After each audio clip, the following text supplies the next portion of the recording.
on se retrouve pour l'épisode numéro 9 de mes vlogs au Japon. Let's go!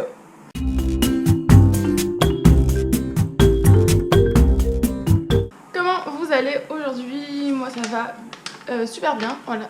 Aujourd'hui je suis en forme. Là je suis en train de planifier ma journée, donc ils m'ont donné une carte comme ça. Donc c'est plutôt pas mal, ils m'ont entouré les points, les principaux points à visiter, donc c'est plutôt cool.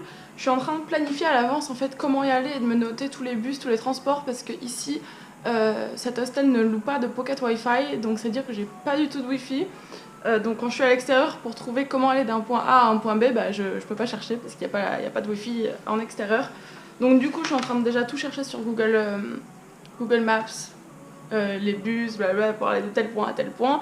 Du coup je me note tout et comme ça je suis parée. Donc voilà mon petit planning de la journée. Je vais vous montrer rapidement. Je sais pas si vous allez voir grand chose sur la GoPro. Je sais pas si vous voyez grand chose. Moi je suis actuellement ici. Et la première étape de la journée, je vais aller là-bas. Donc c'est là où il y a la forêt de bambou et le temple. Enfin un temple, je sais pas si c'est un temple, mais bon là, un temple de singes, où il y a des singes.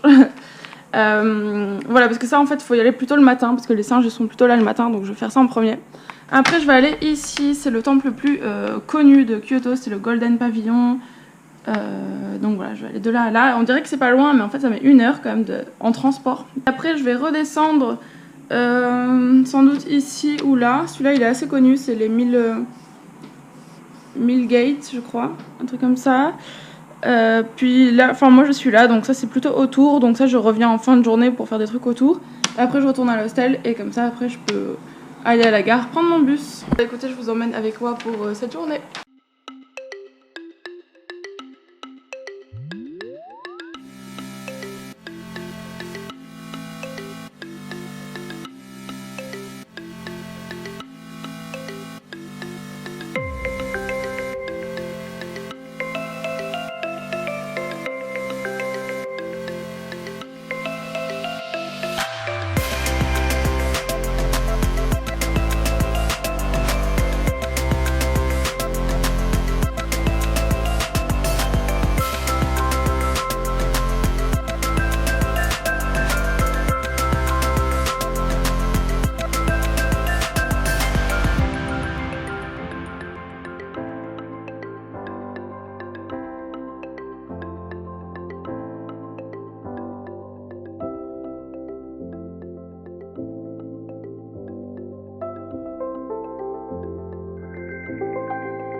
Je suis arrivée à on l'a refait. Je suis arrivée à la Bamboo Forest, comme vous l'avez vu, j'ai dû traverser un jardin plutôt joli pour y aller. Donc voilà, ça m'a coûté 500 yens en traversant le jardin, mais je pense que sans le jardin, on peut y rentrer gratuitement en fait dans la forêt de bambou. C'est vraiment très joli. Je pense que c'est la première journée où je fais visite complètement seule, mais comme j'ai le vlog, j'ai l'impression d'être accompagnée vu que je vous parle et je vous partage là où je suis. Regardez comme c'est joli. J'ai vraiment de la chance aussi parce qu'à chaque fois que je pars seule dans un endroit, genre à Bali ou au Japon, je suis venue complètement seule, mais à chaque fois je me fais des amis sur place.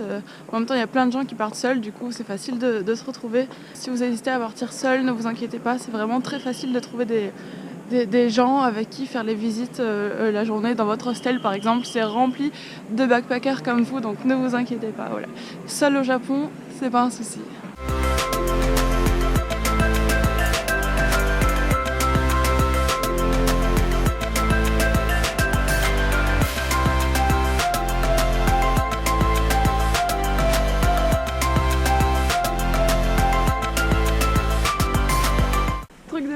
Juste après mon dernier plan où je vous disais que c'était ma première journée seule, bah en fait je viens de rencontrer une fille qui était dans mon hostel et du coup on va exactement au même endroit, genre elle va à la Monkey Forest aussi, donc voilà, trop fou comme je vous disais, il n'y a vraiment aucun souci à voyager seul.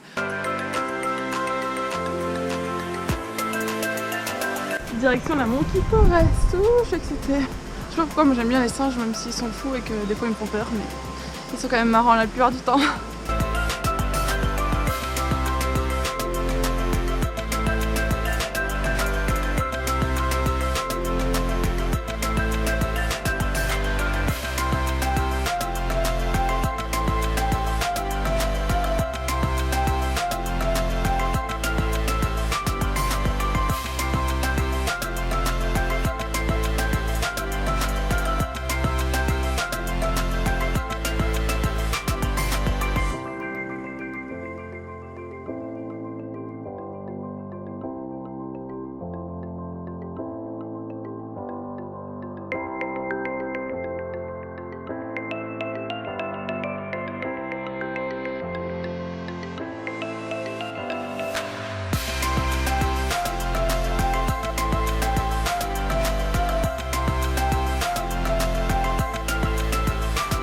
Regardez-moi celui-là. En fait ils sont à l'extérieur et nous on est en intérieur.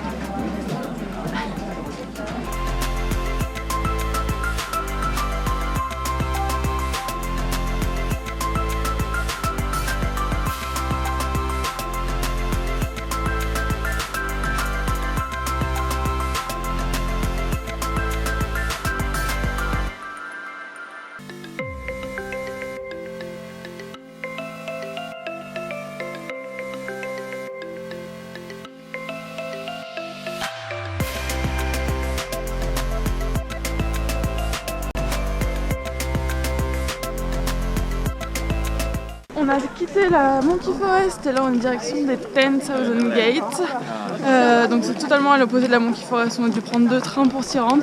Et là on essaie de se dépêcher d'y arriver avant que le soleil se couche parce qu'il est déjà 5 heures et donc il va faire noir là-dedans. Dans 15 minutes il fait noir, donc on essaie de se dépêcher pour voir avant qu'il fasse tout noir quoi.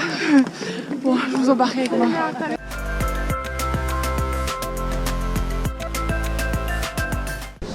On est arrivé, mais comme vous voyez, il fait déjà assez noir. Je sais même pas si vous voyez grand chose. C'est trop dommage que le soleil se couche tôt. Mais bon, on apprécie quand même.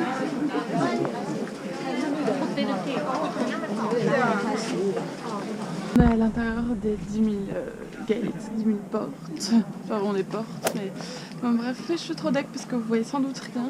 J'essaie de m'éclairer avec mon téléphone. Est-ce que vous voyez? Attendez, il y a une petite lumière là. Est-ce qu'on voit un peu? Voilà, avec la lumière. Ah.